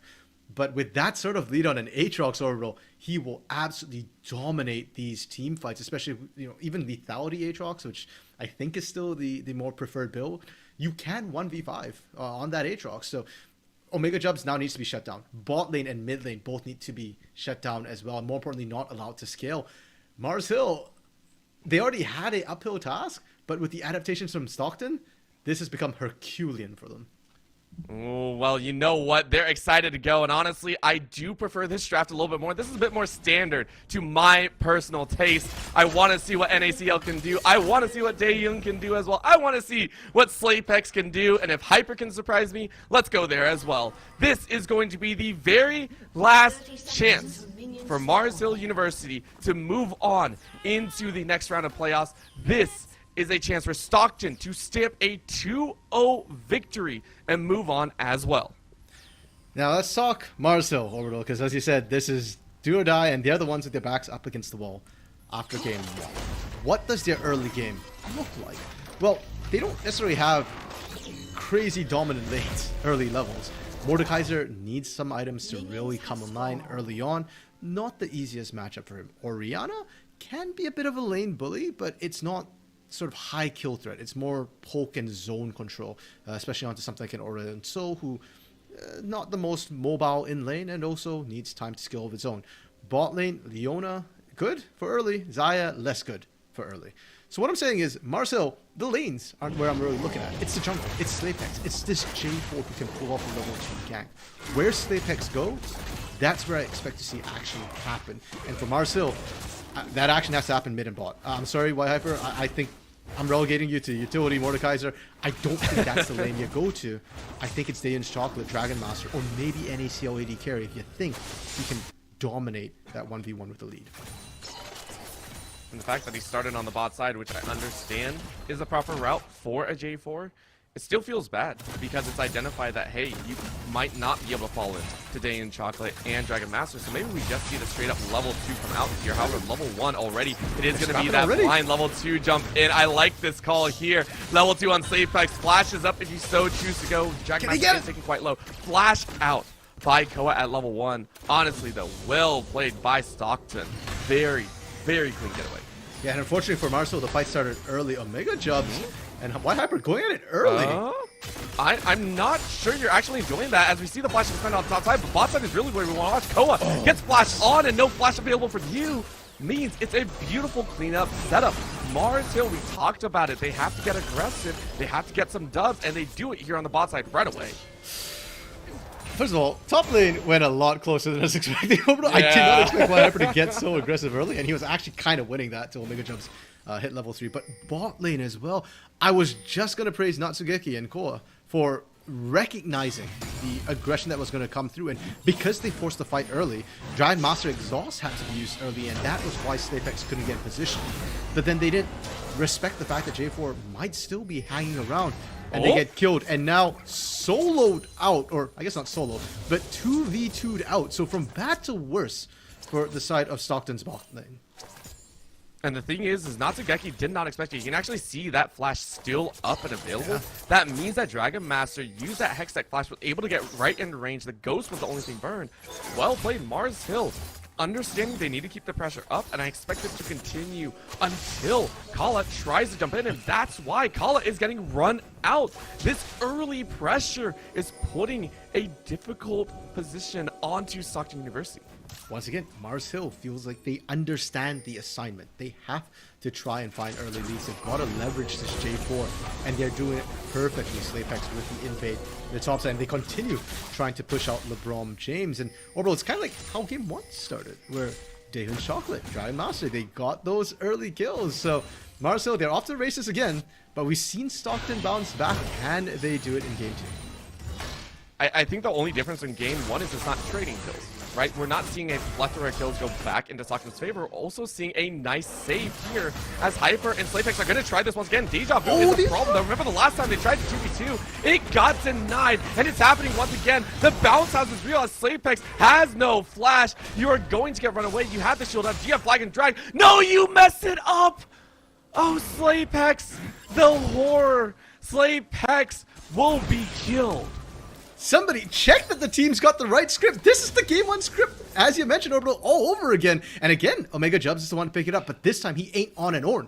He's on an Aatrox. Getting that kill is going to be nasty. White Hyper already struggling a little bit in that 1v1, and now you feed more kills over to Omega Jubs, more experience. Well, look at what Omega Jubs is doing with it. He's trying to zone White Hyper out completely. I feel if there was a flash there, Hyper would be the recipient of death, right? Like, that last Q does so much damage out of Aatrox that Hyper is like, oh, thank God I can recall here. Kala sitting on top of a ward is going to spend a lot of time there, and that's actually why I like the fact that Slapex, as well as NECL, ADC, are currently roaming down. They know that they have an advantage. They know Kala just recalled, so they know they can go for this dragon for free. And good read for Stockton saying that, hey, we know we are going for this. We saw the rotate from the mid lane, good ward coverage, and Stockton aren't going to contest this. They're going to seed that first dragon because they know they're going to scale. And they did this in game 1 as well, but they don't care as much for fighting these early dragons. They just want the early farm. Now, Natsugeki has to be careful that doesn't overstep. Still has the flash, but the Leona J4 combo can come down incredibly quickly, and Natsugeki does not have cleanse to get out stuns. I'm trying to figure this out. I thought Hyper recalled. I'm pretty sure Hyper recalled, and yet you're still back down here with a quarter HP. I'm kind of scared about what just happened. Anyways, right now, Mars Hill still tangling a little bit. As you said, that script is still in the pocket. but the bot lane still feels okay. Dragon Master finally finding a time to go ahead and recall and get themselves some items of their own. But it's climbing down. The early kills not meaning too much. Stockton starting to rev themselves up. And then in the mid lane, right? NACLADC sitting with a pretty 7 CS lead. And you have to keep in mind the wave is bouncing back, so it's 7 CS now, but realistically it's probably just only half the wave from the early ganks that SlayPex put in. The Brom James will be able to pick that up. Experience more important. Omega Jub stuck in the death realm, but able to get outside turret range, and Hyper does not win the 1v1 outside turret. I wonder if Hyper was hoping that SlayPex was going to come up a little bit quicker. That's normally why you would actually call that early, but because you also couldn't get that damage down, Hyper is quite low. That's going to call the World Ender down. Again, you almost have flash up. The knockup there. One more dash could be there. And a good knockup denying the dash from Omega. SlayPex saving his top lane. Yeah, but SlayPex now stuck in the top lane. Had to cover Hyper in that sort of play. And sure, you kept Hyper alive, but Hyper will still have to base. SlayPex is not even holding that wave, so Hyper is just going to flat out lose the entire wave in that top lane. No TP this time to get back up there quickly. I will say it is a dub, though. At this point in the previous game, I believe Hyper was 0-2 already. So really, really nice adaptation. Really well-kept gameplay. Whatever adjustments they made in game 1, I would say I consider that a small victory in this current sense. However, the damage is still there, right? Kala now allowed to roam out a little bit more, not getting straight up checked like they did last time, and now getting a leap in and getting a collapse here on SlayPex. It's not Hyper that's getting jumped on. Instead, it is that jungler. Hyper, I'm not sure you want to be here right now. Flash to get to safety. So, well, here's the thing. First of all, yes, Hyper might have done 2 deaths at this point, but a death or a kill is worth roughly, I think, somewhere around the region of 14 to 16 CS. Dragon Master gets caught with the point blank rocket. Dang. I have no clue what's happening to bot. We've been so focused on the top side overall, and out of nowhere, action pops off bot side. And the fact that Natsugeki hit 6, I think, was critical there. I mean, they're still going at it. If the rocket were up now, it would have been Daeun, and now SlayPex trying to get in it. We want to talk about top. Let's go ahead. Everyone wants the spotlight right now. SlayPex has flash, by the way. Wants to get in range, maybe for another flag and drag. I don't think it's going to be up in time, so you do have to concede. Let's go back to the top side real quick before we get to the spot side. Okay, so some quick maths. Hyper was down about 30 CS. So he's effectively down almost about 2 kills in terms of gold, and he had been denied XP. So roughly was in the same situation. And I think one of the reasons why Stockton wasn't going for those kills is because they were setting up better this time, which is why SlayPex was being punished on that J4 for even being up there. We're saying Kala not being punished? No. SlayPex, the one to suffer. And it showed in the bot lane as well, because SlayPex wasn't 6. He couldn't flash Cataclysm to kill Natsugeki. Just a little bit more experience. You saw 1 cap at E6, but because of those delays, it makes all the difference in this cascading effect. Cascade is introducing some rewards to the side of Stockton. You can now see Omega enjoying that combination. Up, as you said, about 30, now 40 CS in favor, and now gets a solo kill under the tower. All right, we were talking about those deaths and how they equate. Omega just says, screw the mat, let's just make it so. Gets a solo kill under tower with that World Ender. Bot side? Oh, okay, they want some revenge. We're going to go ahead and continue this because from top to bot. Flash out, TP coming in from LeBron. Hook lands onto Dragon Master. Flash is available, but the CC chain is good.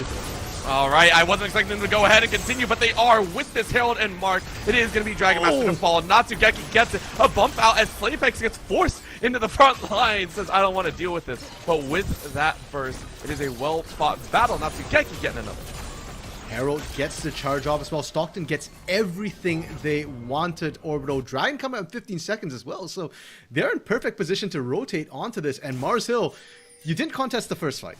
Now Dragon Master is back on the Rift. Are they going to try and contest around this Dragon? Stockton did take quite a bit of damage in that last series of events. Here's the thing, I don't think they're going to contest it. I think SlayPex, if given the opportunity, if they were any worth of it, would absolutely go for a steal attempt, right? Like, that is... I feel that is... Okay, they got the one. I feel like that's SlayPex. Okay. Not close to the wall. It's going to be the smite. It's going to be finished. Well done. By the side of Stockton, they now feel very much in control of the spot side. Yeah, are you kidding me? We got Hex Tech again. That is so amazing. Inferno into Hex. It's all the aggressive ones coming out, and who cares about that first Drake? LeBron James having to be a little bit careful. Snaphack's on a ward, not aware of it. And Orbital, this game, Stockton's vision control has been spot on. Look at the way they lit up the bot side for that play and for the Dragon take. Sure, Marcel got a ward into the pit, but Stockton had full control of who walks near the back of that pit. And like you said, now Stockton feels a lot more comfortable on this bot side, which is troubling because Daehun Chocolate and Dragon Master have been the strong point for Marcel this series. Well, because of that strength, you can see an attempt to get control over this top side, but both are, honestly, whether you go top or bot, it's a dangerous scenario, but at least they are trying to be proactive. Slaypex will go ahead and take that scuttle, put themselves only 15 camps away from getting that empowered setup. In the mid lane, NACL continuing to push their way into a significant gold lead. And I have to say, I'm very impressed, right? NACL last time on that Seraphine did have early game impact, but the damage wasn't really there. With this Orianna, I'm expecting great things from the mid game. Yeah, and despite how the early game has not gone in Marcel's favor exactly after the first 2 kills, NACL AD carry is one of the big reasons why I'm kind of still holding up hope for their mid game. Natsugeki just gets run down. That's solo! Dragon Master gets no assist credit. I also want to point out, Natsugeki burned Flash, and Daehun burned Ghost. I want to know where that fight started from, right? Like, that's crazy to see. Okay, my bad. So Dragon Master did get assist credit, so it's 3 and 2. Okay. Top lane, yeah, that's going to happen, and that's going to happen in repeat, by the way, Overall. I'll say it now, and we're just going to ignore it from here on out. If Kalao is in the area, that's just another camp for them to farm right now in the top lane. Well, you know who else is going to try and be a camp to farmer? Maybe just a metal can to kick down the road. Koa is going to get dove here. A good jump in. This is just CC heaven. This is actually something that Marcel did last time as well, right? The CC chain was actually very good. So a good dive there to go ahead and collect another. Yeah, and because of the desync, because Natsugeki went down, and Koa was trying to solo hold that's an issue. They can repeat the same thing over and over and over again. Natsugeki has the warp, but has to burn Ghost. It's not enough! Oh, I love it. And even with the jump in from Kala, you are very, very behind. Instead of a 3v2, it's a 3v1 flag and drag out. You do have those blobs, but man, that feels so good. Oh, the Aurelion so though, LeBron is going to bring back some pain. Dropping it down, the shockwave whiff, but it's enough to assist. Again, the feathers are shredding with the fly roll and 2, and a flash over the wall brings some death, but only to Slayflex, who once again pays that price. Gonna be a little bit slow with the distance, running away as fast as he can, but another knockup falls through. Omega really wants his kill. Doesn't have flash. Another knockup dodged away from. So the carries retreat to the tower, but what a dance. Mars Hill throwing a very large gamble into that tower dive twice and making out like bandits. And Stockton, it took them 3 tries to remember we shouldn't do this. That was a 3v1 v1 v1. Stockton just kept walking into it. LeBron James coming in. Okay, that's without. Was that just a rocket? Like Natsugeki was off screen. I am so curious what's happening here.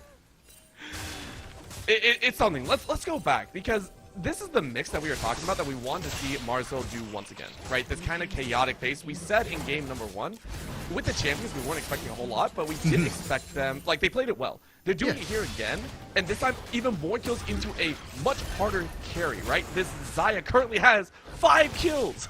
Yeah, and this time Snapex is not on the Bel'Veth. J4 is not going to be that carry. Snapex might not even be alive if he gets caught out right here. I honestly didn't think they had to catch him, and I keep realizing LeBron's on ASOL, right? Like, LeBron will burn you down. A shield comes out and you're fine. But I'm so sorry because I thought that wasn't going to be killed. LeBron's proving me wrong right now.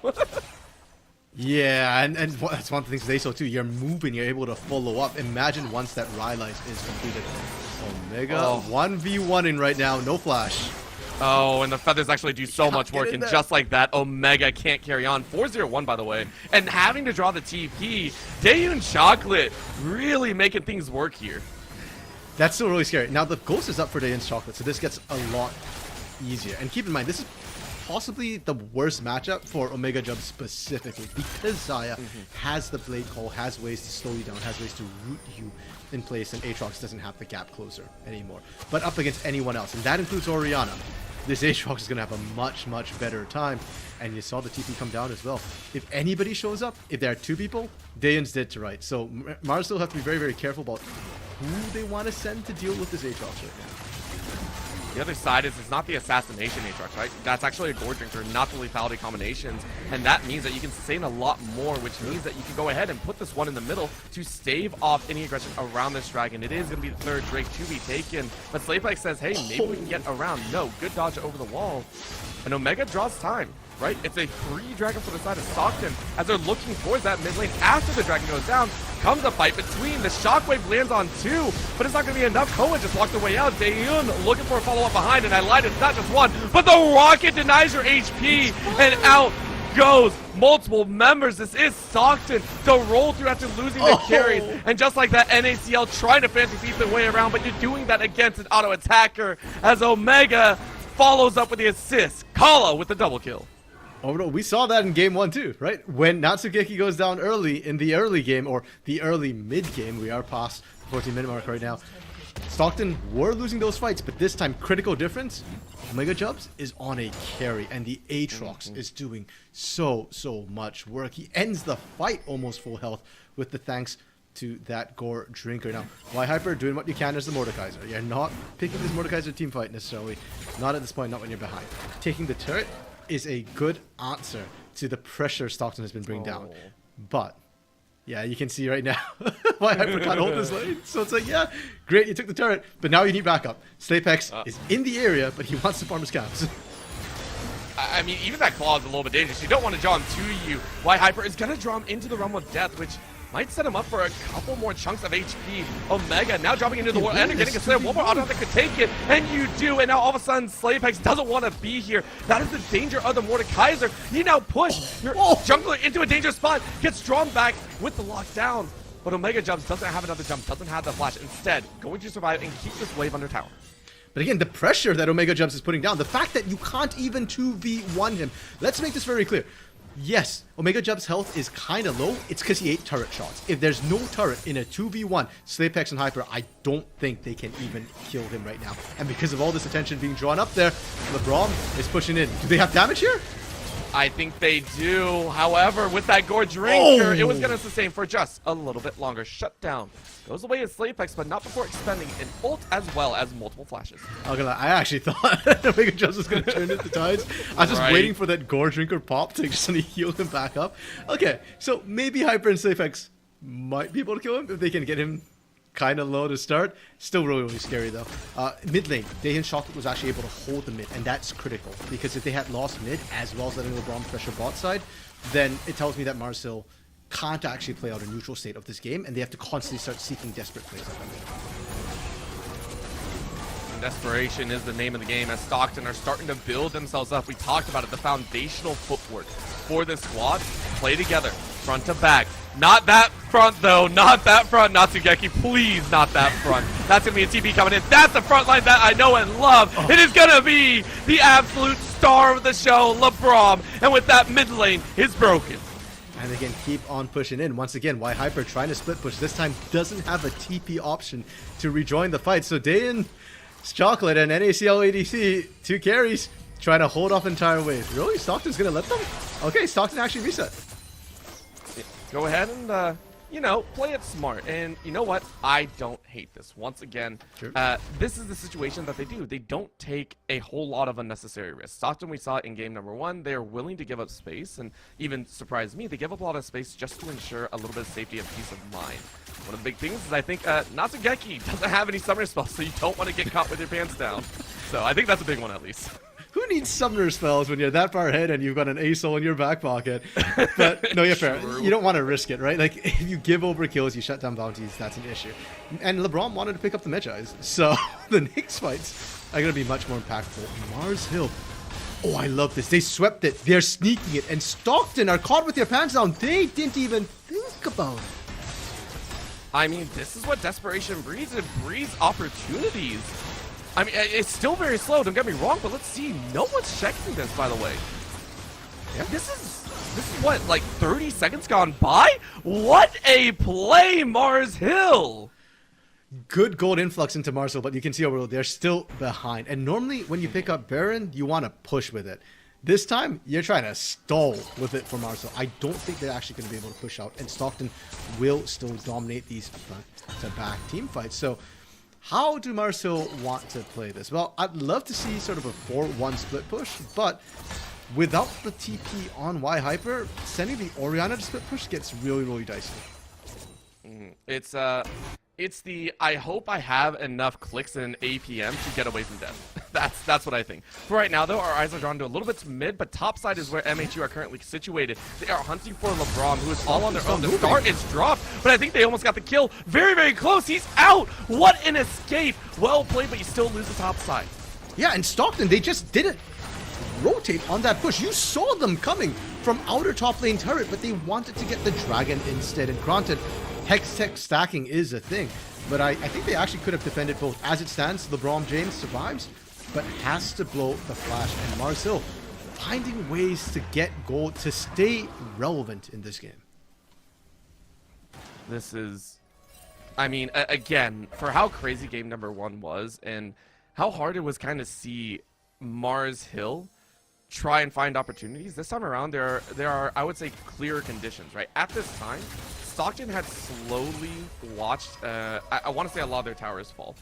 MHU this time around, they're not taking towers willy-nilly, but instead building up this gold holds as a Dragon Master is enjoying situating this wave perfectly for Daeyun to grab. They don't want to push too quickly. They don't want to put themselves in a dangerous spot. With Baron, you have no choice but to push. But yeah, slow down as much as possible. And get a back massage while you're at it. Giant Master took nearly no damage from those minions.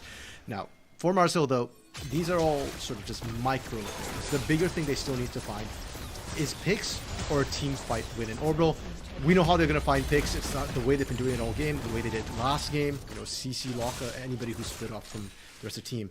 Team fights, though, are a lot harder to navigate, and they have to find their way into the backline. This time, Jinx and Aso are likely to be grouped closer together, at least further back. So Snapehex needs to be a ball delivery system. Dragon Master needs to go in, and NACL ADC, even if you die, you have to get that shockwave off on the critical members. If you die after that, your job is done, and Daeyun can try and clean up. But if that doesn't happen, Daeyun is not going to be able to play these fights against a Jinx and an Aso. 100% agree right now, but maybe they don't even need the ball right now. They are chasing a good leap out. A little bit of a dash keeps Omega safe. However, the Cataclysm is already used, and because of that call against the free roam in the backside, World Ender is now popping up. Good Featherstorm to come out here, but he can't deny all of those knockups. The stun comes in from the Star. The proactive move by MHU is denied by the reactionary play from Stockton. They are melting through MHU's HP bars, and the hill turns into rubble as Omega is going to force the last 2 members to run. While this is happening, they're not done yet. Can they catch it? That's going to be a second knockup. Maybe he gets the last, but a good stun by Leona keeps NACL alive. That's huge. That's huge. And you can't really die. Snapehex gets away, and now Y Hyper took Kao into the death realm. I mean, you did what you could as yeah. Yeah, Koala's probably not the right target for that one. You need Natsugeki. But to be fair to Y Hyper, here's the problem. If you take Natsugeki into death realm with you, you've got a Rylai's, and you've got some magic resist, you've got armor boots. That's about it. Natsugeki has an IE and Kraken Slayer. I actually think you die in your death realm at that point, so just an incredibly difficult defense. Snapehex trying to chase down Kala. This Snapehex, you're not going to kill him. You also are waiting for the ball delivery system, but that Orianna doesn't have as much damage as you think, and you're already quite low. Shockwave is going to draw him in, but there's no follow-up. NACL has to run, and now you're stunned up. Gala has more than enough damage to finish it off. Okay, and the jump in with Cataclysm will get the 1,000 gold, and hey, NACL is able to dodge out. Rocket 2! Rocket with 2! Natsugeki puts 2 more on the board, and all of a sudden, that is it. Dragon Master running for their life. Daeyun on the other side, able to find Omega, but that's not what we care about. The rocket snipe is just too dang good. Apparently, we're having a 2-for-1 sale on Rocket League. Forget League of Legends. Natsugeki's just playing a different game. Dragon Master now going to get chased down. Oh, the minion blocks the zap, and Dragon Master able to get away. Hyper, you can't kill this. You die. I don't think so either. I mean, what are we watching right now, RMC? Because normally whenever we see a fight break out on one side, it is going to be like a rebuttal on the other side, but it doesn't usually work. The fact that we're seeing kills on multi-sides of the map is showing, one, confidence, I think, from Stockton to take these fights in solo maneuvers, and MHU's willingness to take these small fights no matter how large of a gap it is between the two. They're willing to try and scrap just for an ounce of gold. Yeah, and I love that Marcel is doing this. It's kind of similar situation to last game as well, where they know they're falling behind and they start having to make desperate, aggressive plays. And that's what Slapex and NACL ADC were looking for in that top lane. Now, the nice part is they did manage to kill LeBron James. And maybe in the next fight, if you can catch both Natsugeki and LeBron James together, you can do that. But that's a big if, Orbital, and that's the problem. On the other side of the map, we saw Day and Chocolate finding the solo kill. And that's a good thing. We already mentioned before, Omega Jubs, that's the worst possible matchup he can run into. So you can see Marcel still have options. This might not be one of them. I mean, you get one and you don't even get that. Again, the Gorger is just too good. A last-ditch desperation play leads to your own downfall. Natsugeki turning into a front liner, flashing and ghosting for victory. It is a clean ace for Stockton to cement themselves forward, and it's a triple kill on the Dragon as Stockton push for the win. Well, bro, I guess this is kind of what happens when you make desperate plays. Sometimes it looks decent. Sometimes it looks amazing. But more often than not, it falls flat on its face. And for Stockton, the carries weren't there to get engaged on. And Omega Jug, well, let's put it this way, it wasn't Daehin who got him out, so he was good to go. And with that, Stockton, congratulations, they secure their win and a chance at the playoffs. Can Suplex do anything here? Nope. They can feed the kill counters, I think is what we're gonna see here. 26 kills. Stockton, amazing job here. And Marcel, let's not forget, they made these swaps in the hopes. They understood this was going to be a monumental task. I think we even were able to talk to some of the teams before. They have great respect for each other. And in a chance to go to playoffs, anything goes. Hats off for trying something different. Yeah, and again, Marcel, this was a strategic choice they made. We saw how it might have worked. And rotating Daehin's Chocolate down to the bot lane was definitely a bright spot for this team. It's just Stockton, you know, they've been kind of similar play styles. Both were going for team fights, but Stockton, they've been doing it with their roster in the same positions for longer, and that comfort definitely showed there. So commiserations to Marcel. They tried, they did well, and I love the fact that they're willing to take risks. Stockton won without having to take those risks overall, and they didn't really show much of their hands. So going to the playoffs, if they are in the playoffs, because I'm not sure exactly how they calculate the top 8, but if they make it in, they'll make it in without having tipped too much of their hand and what sort of compositions they can run.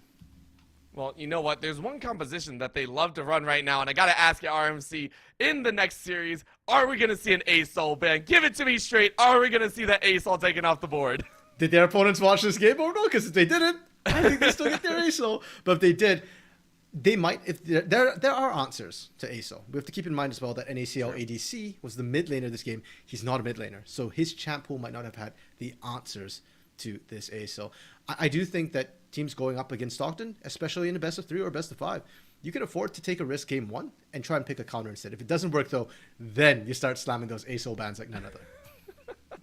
Give it a run game number 1, and then if game number 1 falls flat, okay, let's take stock out of that pick. Let's take it off the table. I 100% agree. There are so many other things that we got to watch for, but for right now, Stockton, make their playoff dreams and keep it going. For right now, though, Mars Hill are going to go back to the drawing board, and I'm excited to see what they can do. Of course, for right now, I think we're done with this series. Of course, we're going to get, hopefully, a moment to talk with one of the Stockton players to say, how does it feel to have the weight taken off their shoulders and maybe look forward to their next opponent? At the current moment, they're just going to go celebrate. They say no interview. We want to keep our strategies to ourselves, so please, no interview here tonight. Of course, maybe on in the future we can. That'll be it for us here on Esports U2. For the ECAC, though, playoffs are around the corner, and of course, more to see this weekend. The CECC, a Midwest regional qualifier for Super Smash Bros. Ultimate, as well as Overwatch 2, will be commencing over this weekend. And then on Sunday will be Fighters Cup, continuing once again with awesome Valorant action. So make sure to stay tuned and enjoy what comes next. Of course, next week will be the holidays. You won't see too much of us, so please have a happy holidays. My name is Orbital. With me has been Random Minion Caster. Of course, we've had Leighton on that production, and then Luigi on observation. Thank you so much for tuning in, and have a great night. Early happy Thanksgiving!